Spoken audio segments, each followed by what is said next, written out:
You're not having a baby, you're having a person. What is the face called when a toddler defies everything you say? Name 3 people in your head that you dislike. So what if those behaviors were being displayed by your child or your preteen or your teenager? Are you willing and prepared to still love them? The purpose of this video is for people who are currently childless but considering parenthood in the future. Welcome to another episode of Tavi Talks. Today's video is going to be talking about the idea of shifting the way that we as a society view parenthood. Oftentimes people say, I'm ready for a baby, we are having a baby, I want to have a baby, and baby is the common term that is used for entering parenthood. However, you're not having a baby, you're having a person. And it's important to think about what that means and the gravity of it. And sometimes I feel that parenthood is fantasized about or romanticized in movies and TV shows, and it often doesn't depict the real life ramifications of what it's like to have a person and what a partnership, marriage, or even situationship, what those two people should be thinking about before they potentially decide to have a person. The first thing that I want to talk about is the idea that this baby is only a baby for 1 year. 1 year. That is a small amount of time in the entire lifespan of this person. So for 1 year, and within that 1 year, that baby has to depend on you for everything. To eat, to get their diaper changed, to bathe, to be picked up, to be put down. There's going to be a lot of sleepless nights. There's going to be frustration. People should think about what conditions that they require from other people in order to give them love. Because the same things may apply to your child. If you are the type of person who needs personal space, who needs to recharge their social battery before they can show up as a loving, caring, and patient person, if you require alone time before you can show up and exist in spaces, that's something to think about before entering parenthood. It's something to think about before choosing a partner, because your partner may need to take over the primary care or the daily responsibilities for a short period of time or a window of time so you can recharge and be able to show up for your children. That's just one example of, because I don't know, let me know in the comments, do you think it's possible for any parent to provide unconditional love? Let's kind of look at the definition. I don't know that I believe that it's possible. I believe all love from a human aspect comes with conditions. Whether that condition be respect, whether that condition be admiration, whether that condition be I have a certain amount of control over you and your life and have a say so. I don't know if I believe that there's unconditional love. Okay, so this definition says unconditional love means caring for someone deeply with no rules, strings attached, or demands for anything back.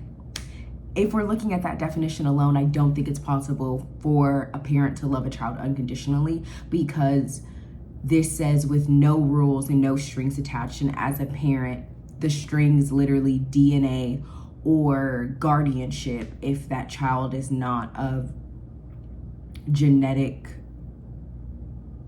connection to you, demands anything back. I don't know many parents that don't have any demands or something for the kids. So yeah, and then examples, it says no expectations. You do not require specific behavior, reward, or payback to care for the person. Full acceptance. You accept the person for who they are, embracing their good traits and their flaws.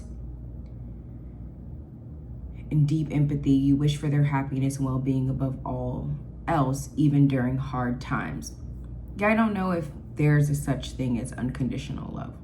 So thinking about what are the conditions of your love, what are the things that you would need back in return from your children in order to show up as your most loving self, and unpacking if some of those conditions might be harmful for the child person that you are a parent of. I don't know if the things that I'm talking about are going to be helpful for people who already have kids, if I'm being honest. This is strawberry and hibiscus tea with plant-based sweetener, and it's really good.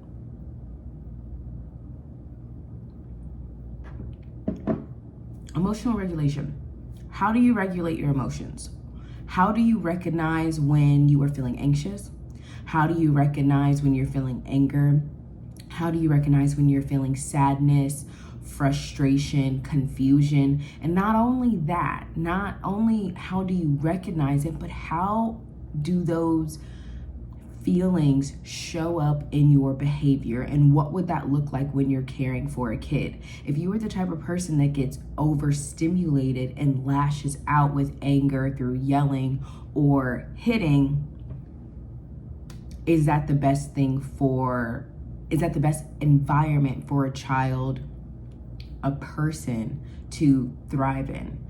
If when you are sad, you have to retreat into yourself for a certain amount of time in order to digest and fully feel the magnitude of that sadness,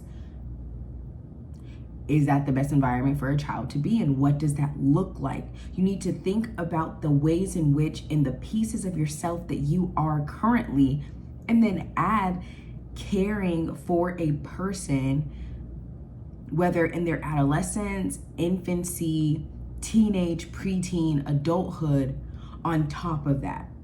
And then that's how you can approach it from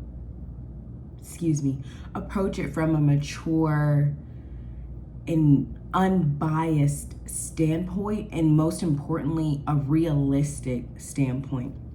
And I have another video on my channel about motherhood terrifies me. So for context and for disclosure of bias, my mom and my aunts were all teenage mothers. And so because they were all teenage mothers, growing up, I heard a lot of negative things about parenthood and their experiences, and they kind of drilled into me, my siblings, and my cousins, the girls of our generation. I want to say specifically the girls. They weren't having these conversations with the boys, but the girls in our generation, just about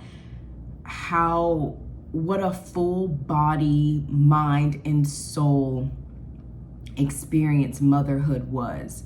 They didn't put it that eloquently, but I got the gist of it. So from a young age, probably since I was a preteen, I've been thinking about motherhood very realistically. And because I grew up in a big family, I saw women going through pregnancy, what it did to their bodies, what it did to their emotions.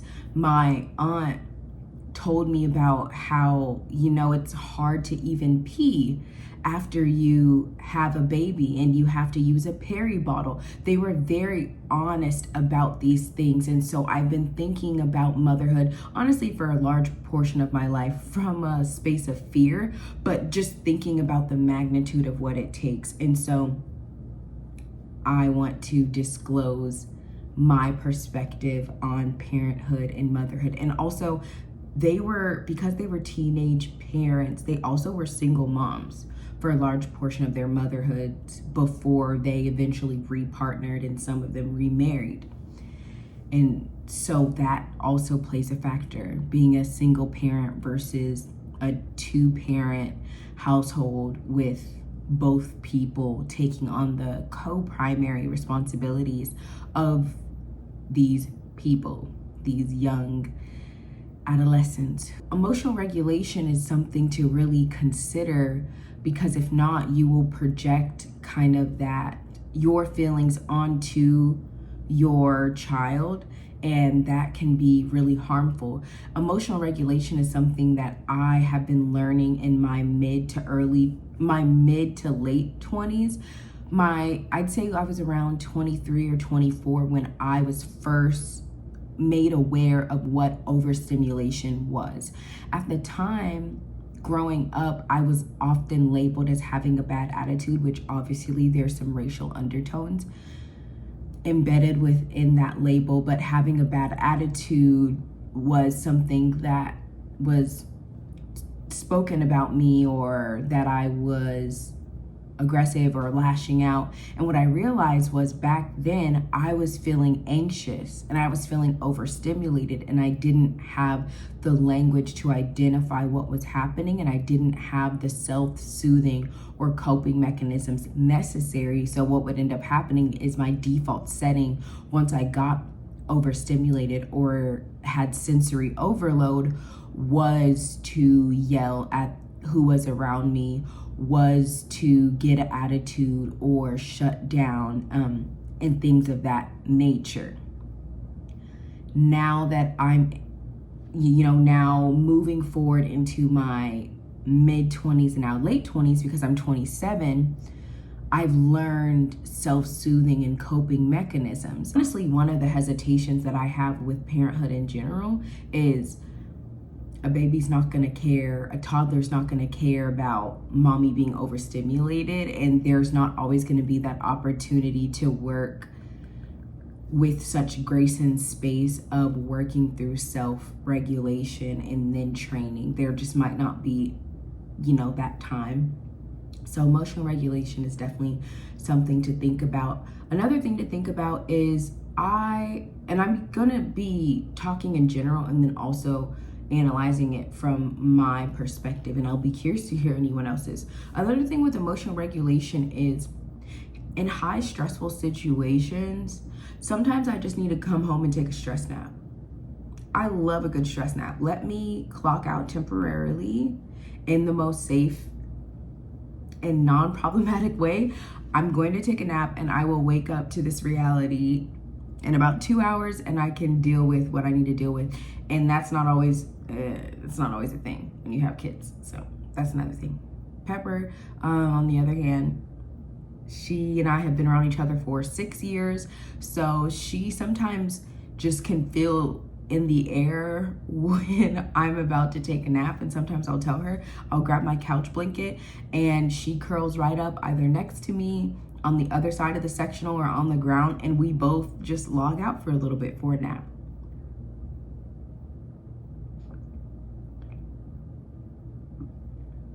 So I've talked about emotional regulation from the self sense, but I think it's also important to get into neurodivergence.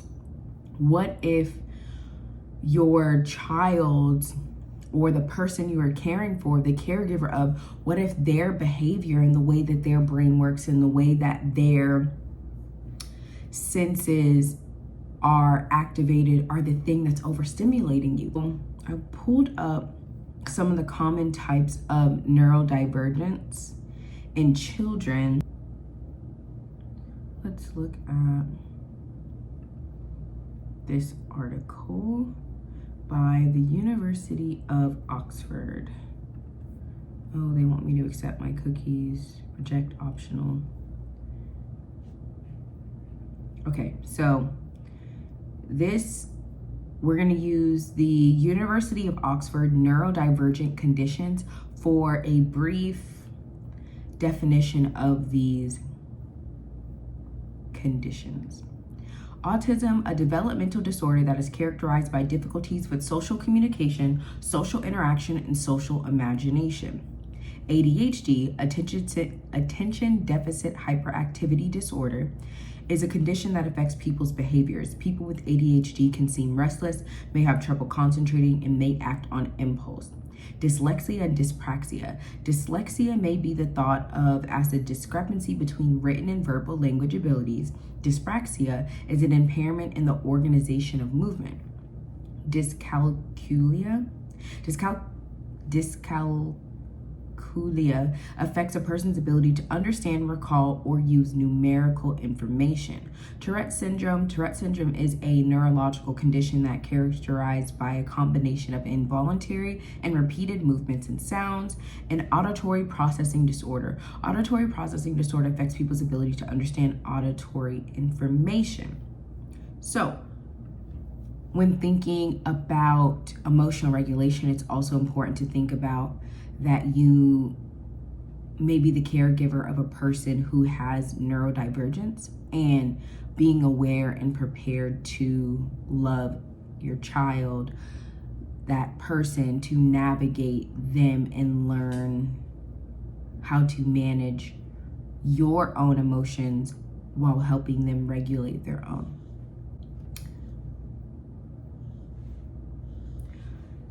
Another thing to think about is, how do you deal with rejection?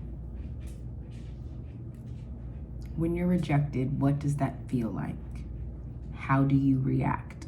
And the reason I say that is because the baby's only a baby for a year, and after that they enter toddler phase, in which they are becoming independent and they're discovering who they are and what they like. They're now becoming, in most cases, they are walking or crawling or being able to have some independent movement outside of being picked up by their caregiver and the adults and the older people in their lives.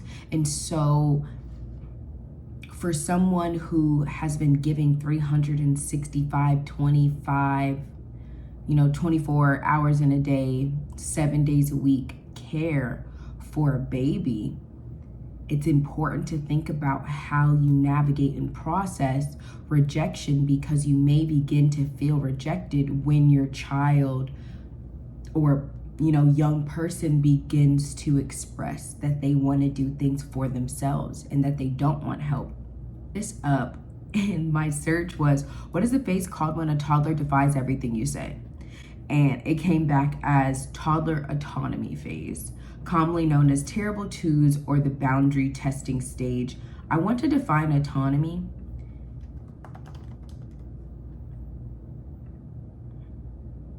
Autonomy is and this is from Merriam-Webster, or actually, let's see, yes, Merriam-Webster. The quality or state of being autonomous, the quality or state of being independent, free, and self-directing. So that means that the baby that you've cared for the past year is now going to become a toddler and is going to potentially defy most, if not all, of the things that you say, even though you have more life experience than them, even though you know that some of the things and directions that you're asking them to do are for their best interest. It is for their best interest that they learn to navigate the world in an independent manner, which requires them to say no to you, no to what you're asking them. How do you handle rejection? Because it's going to happen. It's going to happen. And in that toddler autonomy stage is not the first time. There's the preteen autonomy stage, the teenage autonomy stage, the young adult.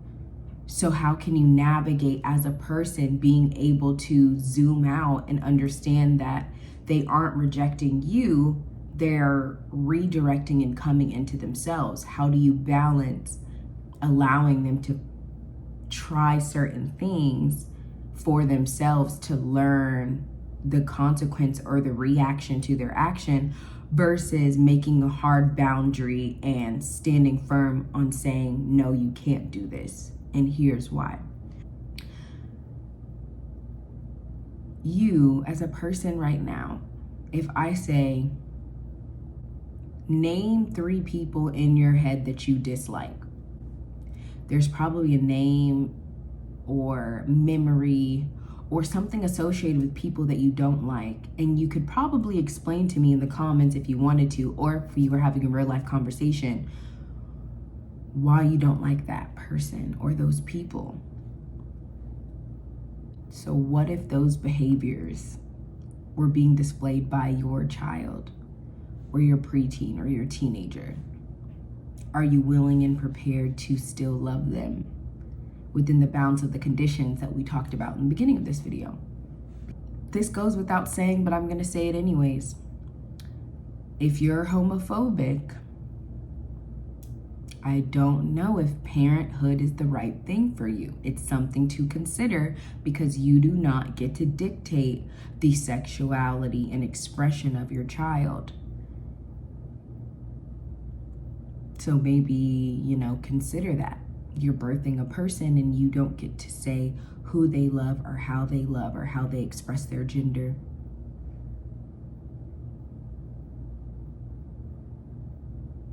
That's it, that's all. I have nothing else to comment on that. I saw, while I was doing research for this, I found a bunch of different Reddit groups.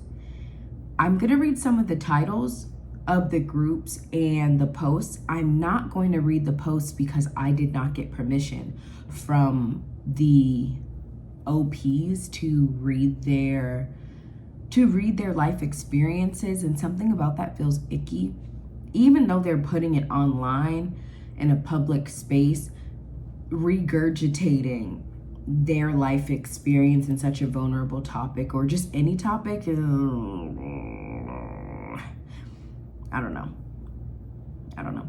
So this Reddit post, the group is True Off My Chest. It's from 4 years ago. And the title of it is, I Cannot Stand My Child, I Hate Being a Parent. There's another one that says the group is One and Done, meaning one child and done. The poster's from 1 year ago, and the title is, I thought I wanted to be a parent, but I hate it, and so does my husband, and we feel trapped. And the last one, the group is Regretful Parents. And there's a bunch of posts in this one.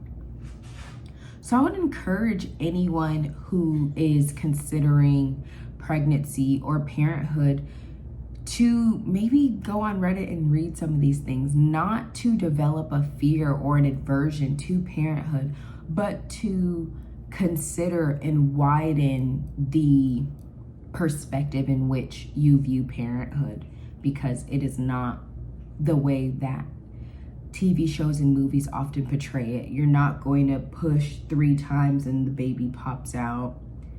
I mean, even if you do, there might be some labor along the way. You might be laboring for hours and then the 3 pushes. Did want to share from Reddit was, you can't test drive parenthood before you engage in it, so be sure. And people often say, oh, there's no perfect time to have kids. In which to that I say, there may not be a perfect time, because perfection is not something that we as humans can achieve, but there is an imperfect time and there is an inappropriate time. So I definitely encourage people to have, within the context of consensual circumstances. For someone who is not consenting and has their consent removed, and pregnancy is a result of that, they obviously don't have the free will at that point to consider the things that I'm speaking of today. But in the consensual context, when considering parenthood, some of the factors to think about are, can I afford this child from an emotional, mental, and financial standpoint? Emotionally, have I done the self-work within myself to do my best to minimize the amount of projection of my emotional feelings and inner child or potentially childhood trauma onto this child? Mentally, am I ready to devote the time and energy and resources it takes to guide and navigate having a person in my care? And financially, kids are expensive. There's no other way around it. Do you have the resources to provide food for this child?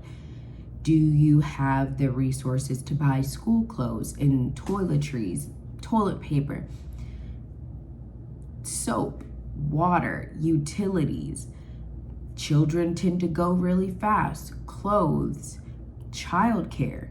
If you are considering having a baby, have you researched what childcare is in your area?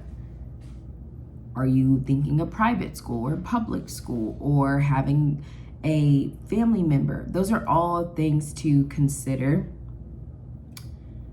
And I read this book. What's the name of it? Oh, what's the name of it?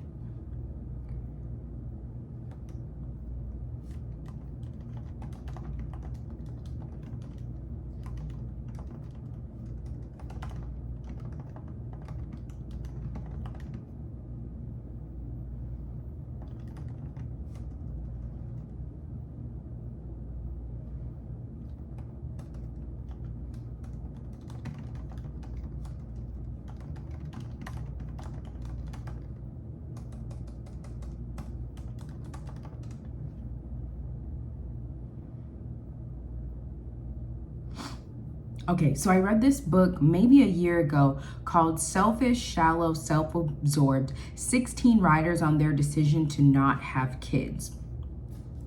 I recommend reading that book. Even if you do want to enter parenthood, it might be a good idea to read that book regardless, but it was a really great book because there were so many different reasons as to why the authors chose to not have children or not enter parenthood.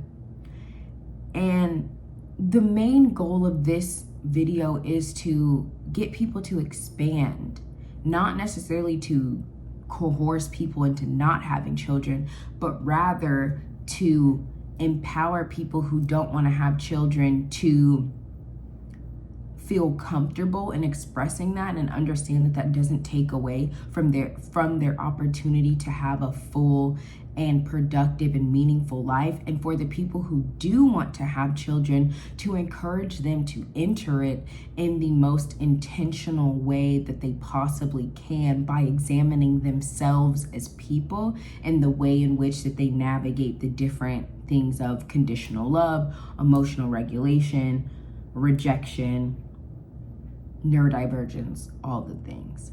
So thank you for tuning into another episode of Tavi Talks. I hope you have a good day or night.